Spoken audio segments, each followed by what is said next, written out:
What is up, Ninja? OG over here from Player Essence, and welcome to another PE Nintendo Switch and gaming news video. Today we have some awesome information for you guys, so let's go ahead and get right into it. So EVO Japan 2018, in terms of the ARMS tournament, has 332 competitors, which is absolutely phenomenal for a game many said that nobody was playing anymore, but nope. EVO Japan, I think that's this weekend, 322 competitors. There's also going to be Super Smash Brothers, Street Fighter V, and many other games there. But it's interesting to see how many people are going to be competing in ARMS, because there are multiple tournaments here in the States, and you don't get anywhere near 322 competitors. And I've talked about a couple different people that I associate with when it comes to Triforce Johnson Online, fantastic dude, Empire Arcadia, and the dudes that he has there, Trap Lord Huey, and others competing in ARMS. And I'm pretty sure none of the tournaments that they go to have 322 competitors,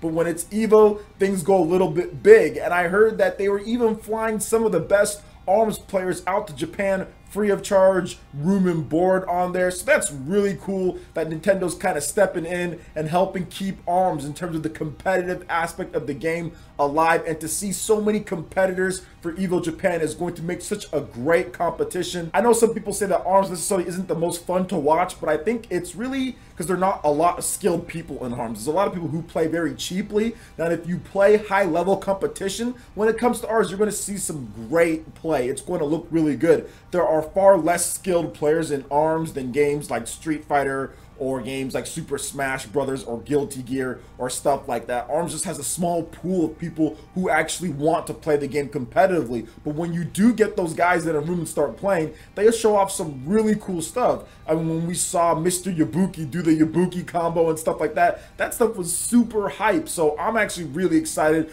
to watch ARMS at EVO 2018. There's going to be big Smash Bros and everything. And this is the first time that EVO's been in Japan. I think this is the first EVO ever in Japan. There's been other big tournaments, but never EVO. So Evolution, the fighting game tournament, that's just a historic franchise in terms of fighting games, a historic evolution line per se of tournaments that we've had that's been dating back years now, and to have it over there in Japan is so hype. I remember the announcement when they talked about EVO was coming to Japan, so I'm looking forward to watching it, and I'm definitely looking forward to watching 332 competitors when it comes to ARMS. So good to see that, and I think that it's going to continue, man. ARMS is one of those games. I don't really think that it's going to go anywhere. There's going to be a hardcore niche of people who play the game. The game's still doing well when it comes to the sales charts. People are still buying it, so I'm looking forward to just seeing bigger and better things from ARMS players, and of course EVO Japan this weekend. So what do you guys think about ARMS having 322 competitors in addition to EVO Japan as well? Are you looking forward to watching the competition? Let me know your thoughts in the comment section below. All right, and moving into the next article here, Kirby Star Allies has a few different screenshots here. Nothing major, but I always wanted to make sure that I cover this game because this will be my first Kirby game that I'm probably going to enjoy in quite some time.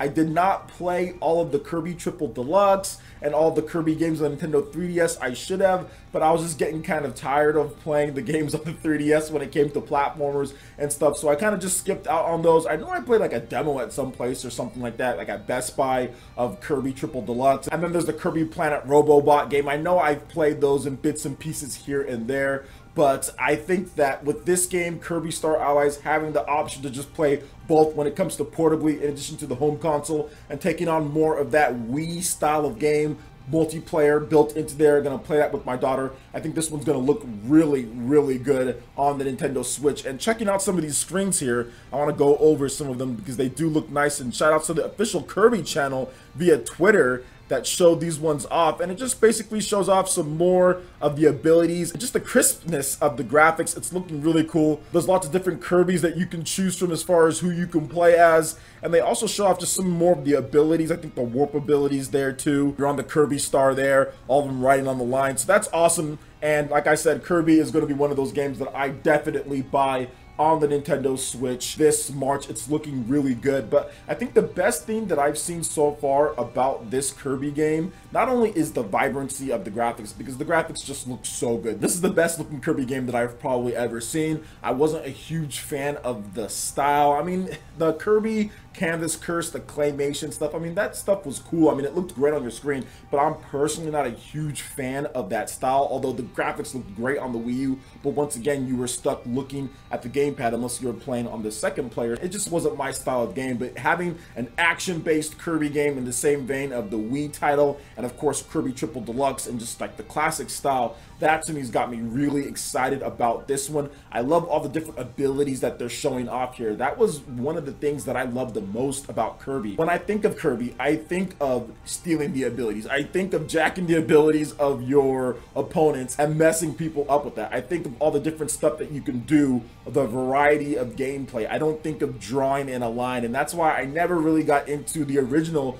Kirby, the Canvas Curse or whatever it was. I never got into that one on the Nintendo DS. I never got into the Wii U one because to me that wasn't necessarily the style of what Kirby's supposed to do in a 2D platformer. It was a nice little side thing, but it was pretty much like a game that they were really pushing on the Wii U. So for me, I just never got into that, but I love the original Kirby games on the Super Nintendo and all that. I played those. I think they came out with one of them on the Wii U Virtual Console in terms of that, and I played that one where it was like the 50 cents or something like that. You can buy each one of them for 50 cents each, something like that, and it was just great. It was just absolutely phenomenal. I played that game quite a bit. Like I said, I remember playing as a kid, playing Kirby so much, and this game just seems to me like it's really lining up to be that style of Kirby game, and that's what I'm looking for when it comes to Kirby, because it's really fallen off for me over the years, and this looks to be getting back to the roots, getting back to that style, and having multiplayer as well, which is really good. Local multiplayer. It'd be cool if it was online, but hey, you know how Nintendo is with some of these B-tier titles. They're not going to put online multiplayer into like a B-tier game,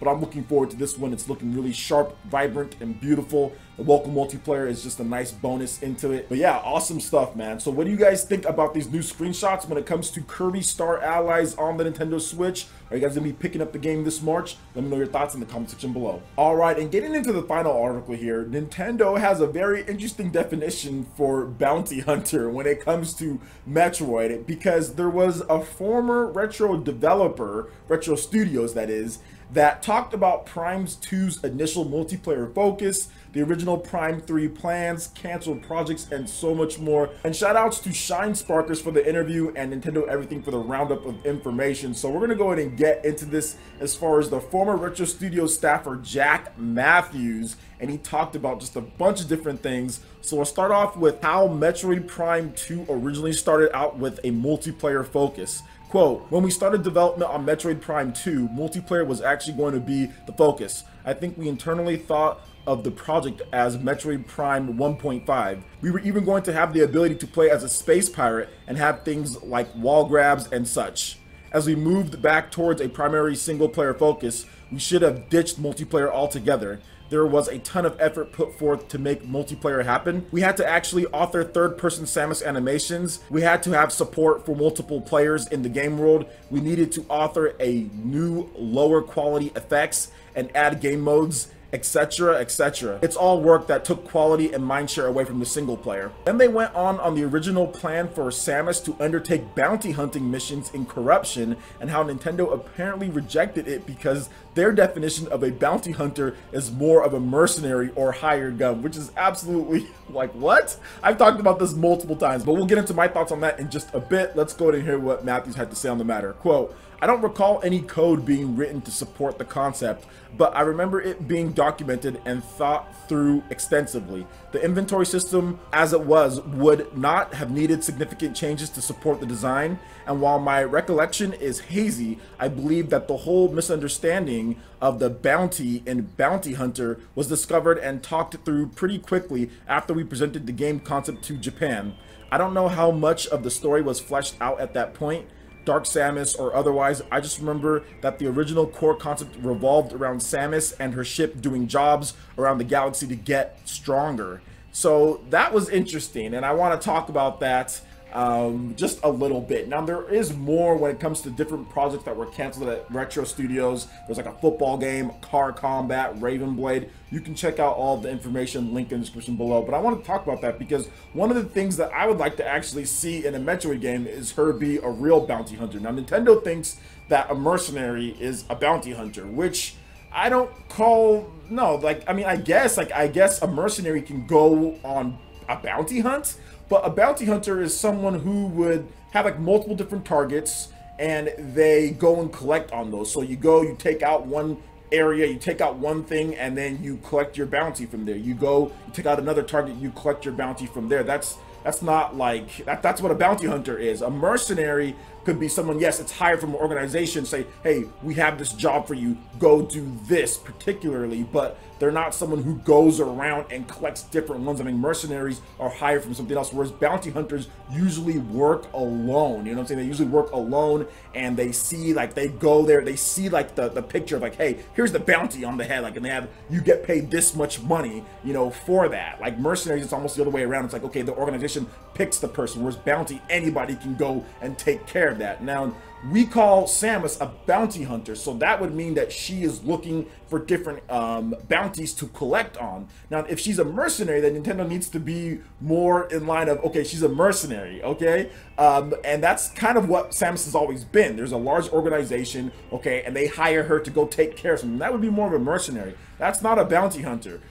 So I would hope that Nintendo changes their definition of what they think a bounty hunter is and what Samus is. Now, I don't think they're going to change anything at this point. They're going to keep calling her a bounty hunter because that's part of the marketing scheme. But at the same time, like, if you're going to call her a bounty hunter, I would like to actually see some real bounties. And I've talked about this plenty of times, and they actually had my ideas in for Metroid Prime as far as corruption, Metroid Prime 3 corruption, as far as what they wanted to do. They wanted to have it to where you can actually go and collect bounties and get stronger and get like new abilities, and Nintendo scrapped that. And I would really like to see them go back to that concept, because that's a real bounty hunter. What Samus is doing is more of a mercenary, where you have a large organization, they need something done, they hire someone, they have someone in mind, they hire that person in order to do it. Whereas Bounty Hunter, that is not the case. Bounty Hunters, you see something, you're like, okay, I want that, and then you go and you get that. So there is a difference between the two, and Samus is definitely more of a mercenary, like he was trying to allude to here. But that's just my opinion on the matter. Maybe you guys might think differently. There's probably some gray area in between there, right, where